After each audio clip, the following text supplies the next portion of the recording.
Nous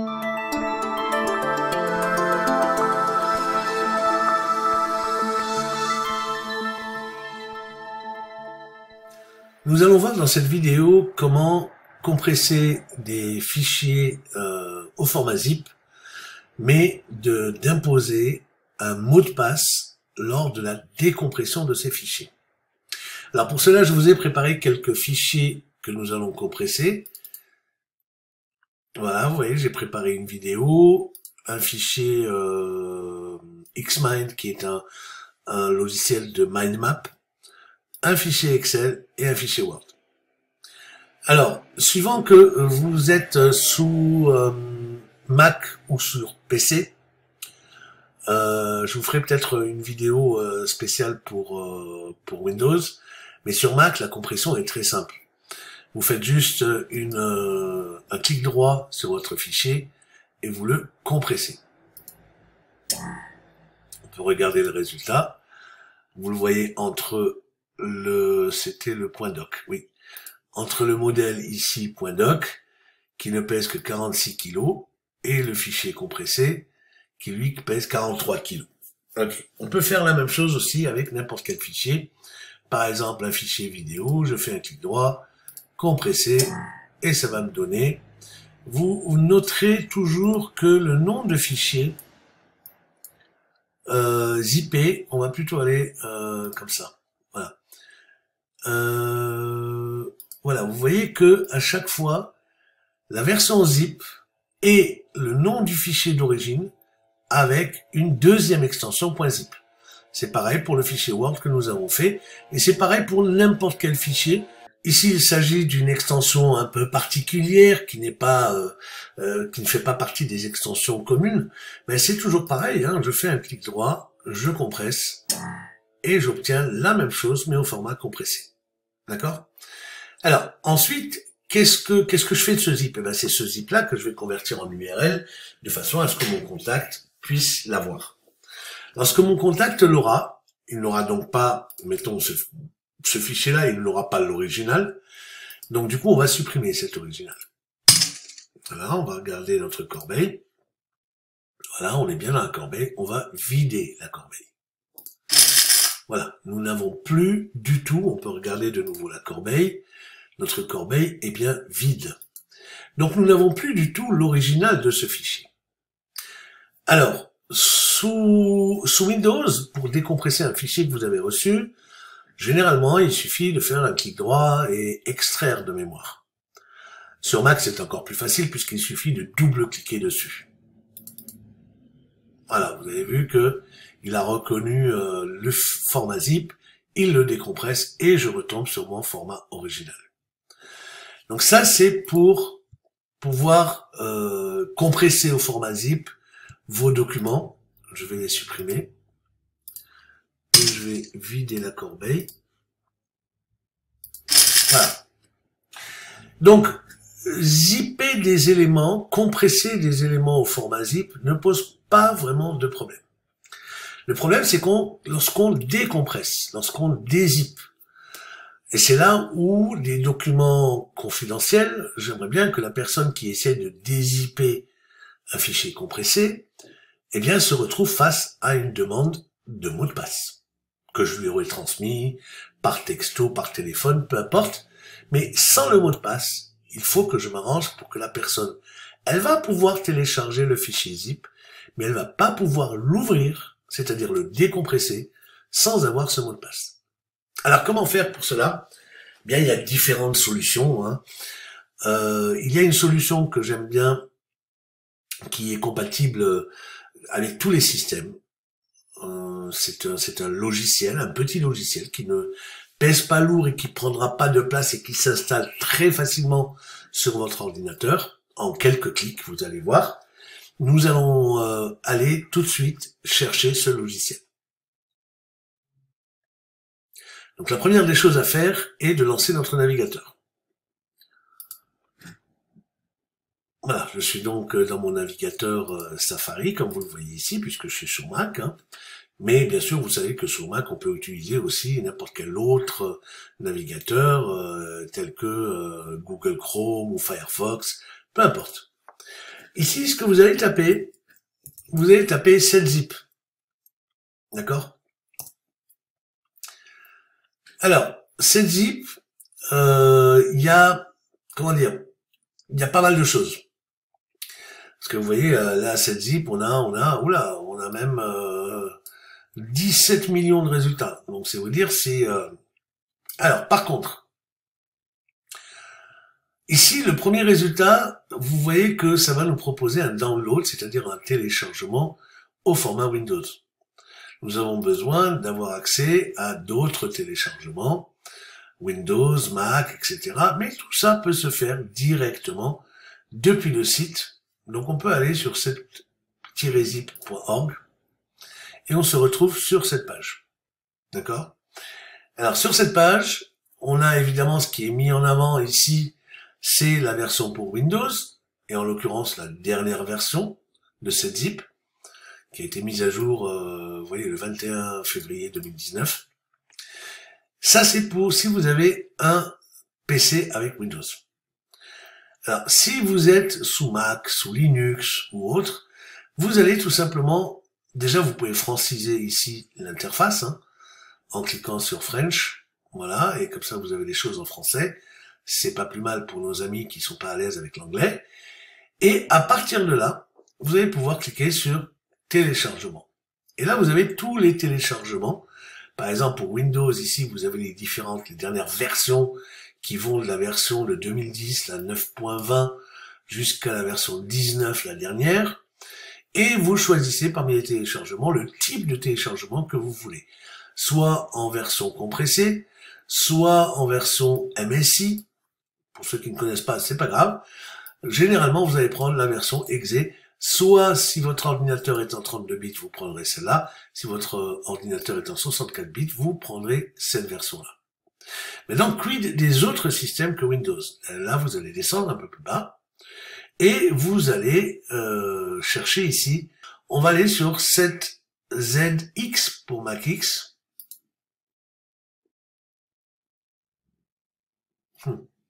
Là, il n'y a plus rien.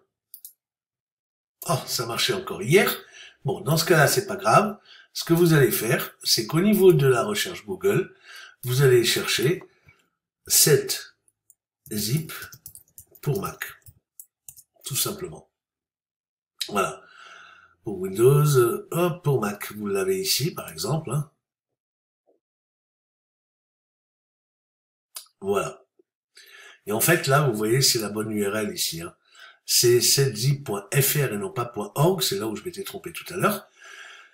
À partir de là, vous pouvez, si vous êtes à l'accueil, voilà, vous avez ici toutes les versions disponibles, comme je vous le disais, pour Windows 64 bits, pour Windows 32 bits, pour macOS et pour Linux.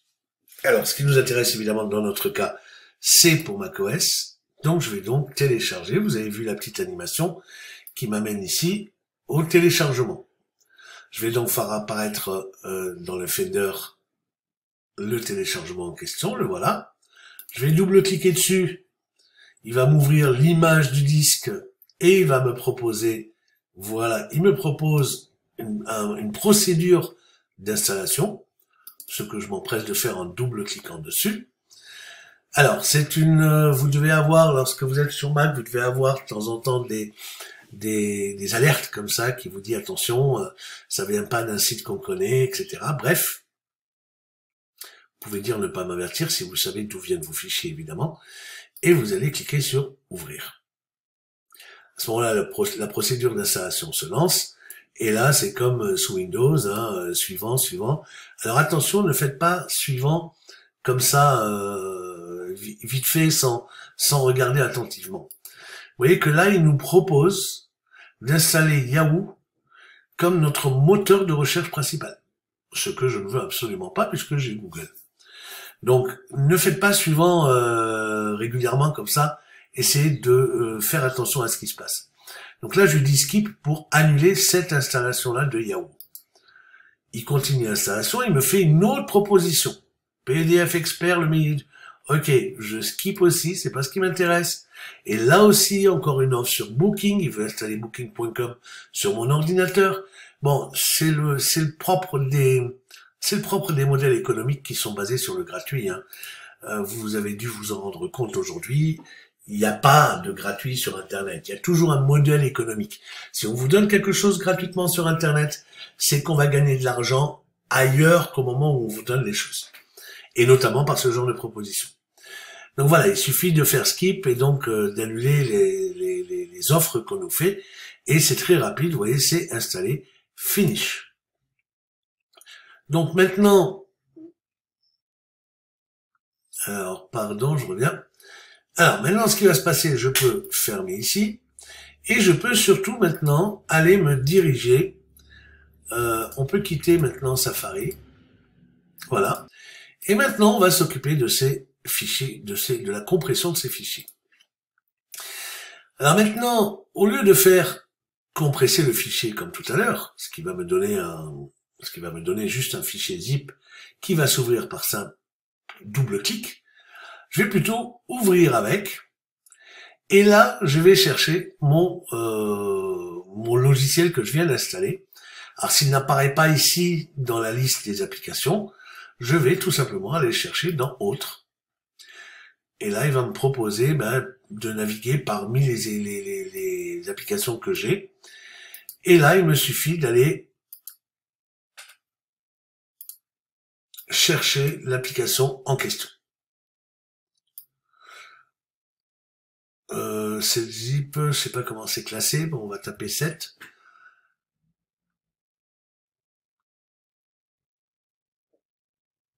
Dossier application. Et là, on va chercher, alors aujourd'hui, oui, mais normalement, il aurait dû apparaître ici. Ah oui, c'est pas les applications recommandées, c'est toutes les applications. Voilà. Et pourquoi il ne voit pas? Alors, c'est peut-être tout en bas.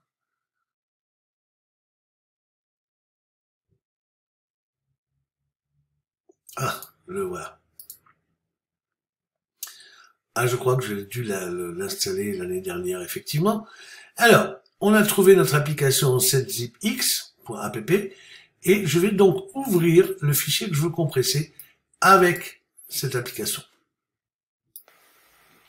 Il m'est demandé éventuellement que l'application n'est pas optimisée pour mon Mac, doit être mise à jour, je valide.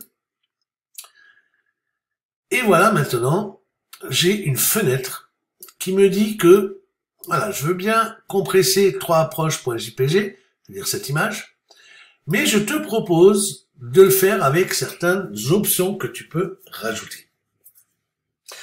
Alors, en règle générale, je ne sais pas si on peut le franciser d'ailleurs. Si on ne peut pas le franciser, ça pose aucun souci. Oui, alors c'est pas possible. Tout ce qui nous intéresse, c'est password. D'accord? Password, qui veut dire mot de passe. Et là, vous allez donner un password. 1, 2, 3, 4, 5, 6, par exemple. Vous retapez 1, 2, 3, 4, 5, 6. Et vous faites OK. Du coup, on va avoir un fichier qui n'est pas un fichier zip, mais qui est un fichier 7z, mais qui est compatible avec le zip. Hein. Et c'est ce fichier-là que je vais mettre à disposition. D'accord? Alors l'avantage, je vous dis, de cette solution, c'est qu'elle est compatible Mac et PC. Alors, qu'est-ce qu'on fait maintenant? Supposons que je n'ai plus le fichier d'origine, je me mets à la place de la personne qui a téléchargé. Je vais vider la corbeille, voilà. On est sûr qu'on n'a plus du tout le fichier d'origine. Alors, qu'est-ce qui va se passer? Eh bien, la personne va le télécharger d'une manière ou d'une autre, hein, et elle aura ce fichier sur son ordinateur.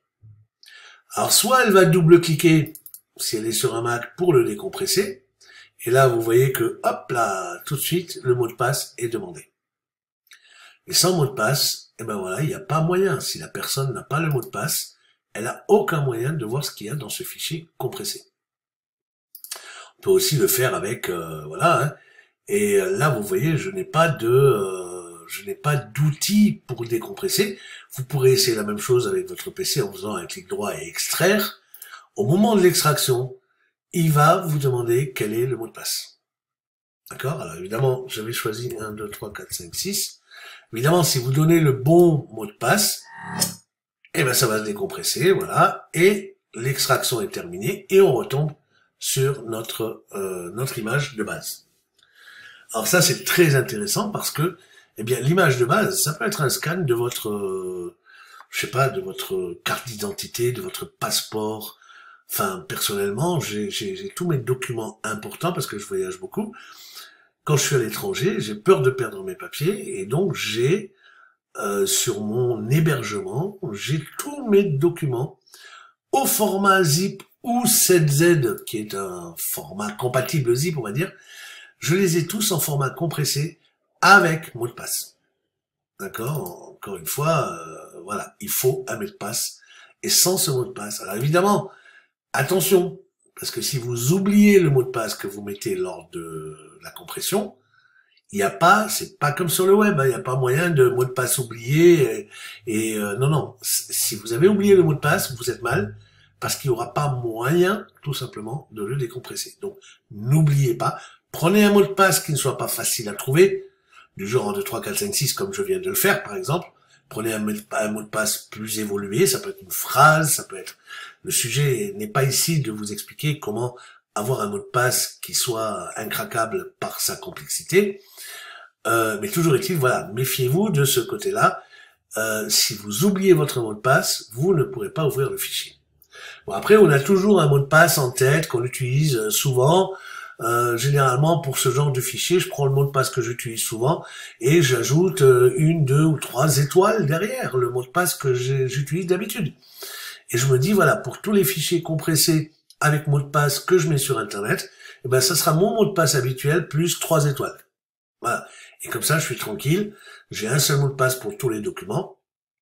Alors, évidemment, attention, là aussi, si vous donnez le même mot de passe à tous vos documents compressés avec mot de passe, eh bien, la personne peut éventuellement aller voir un peu ce qu'il y a sur votre FTP,